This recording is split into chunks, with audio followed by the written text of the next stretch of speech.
Salam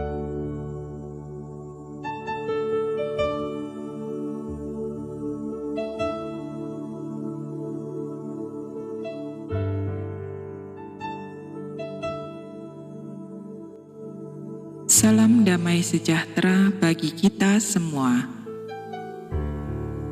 Bacaan Injil hari ini, Sabtu, 2 Mei 2020. Dari Kisah Para Rasul, pasal 9, ayat 31 sampai dengan 42.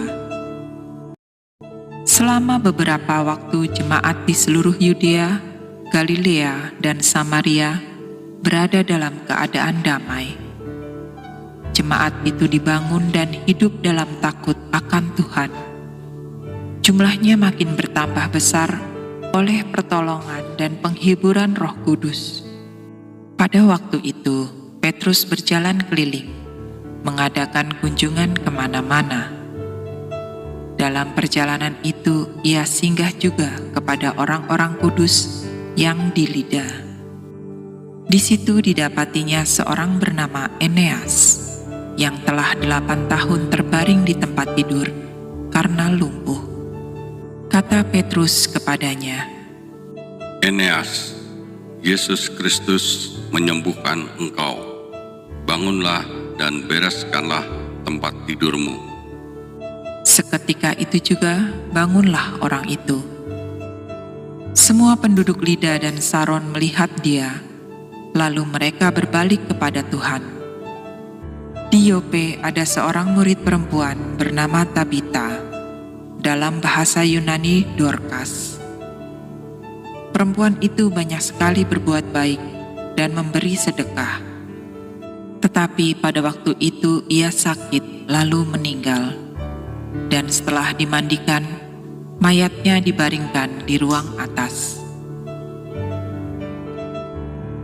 Lida dekat dengan Yope.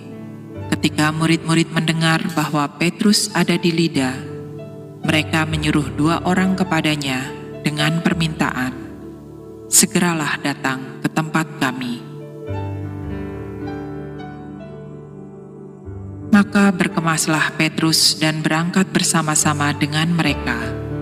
Setelah sampai di sana, ia dibawa ke ruang atas, dan semua janda datang berdiri dekatnya, dan sambil menangis, mereka menunjukkan kepadanya semua baju dan pakaian yang dibuat Dorkas waktu ia masih hidup. Tetapi Petrus menyuruh mereka semua keluar, lalu ia berlutut dan berdoa. Kemudian ia berpaling ke mayat itu dan berkata, "Tabita, bangkitlah." Lalu Tabita membuka matanya, dan ketika melihat Petrus, ia bangun lalu duduk. Petrus memegang tangannya dan membantu dia berdiri.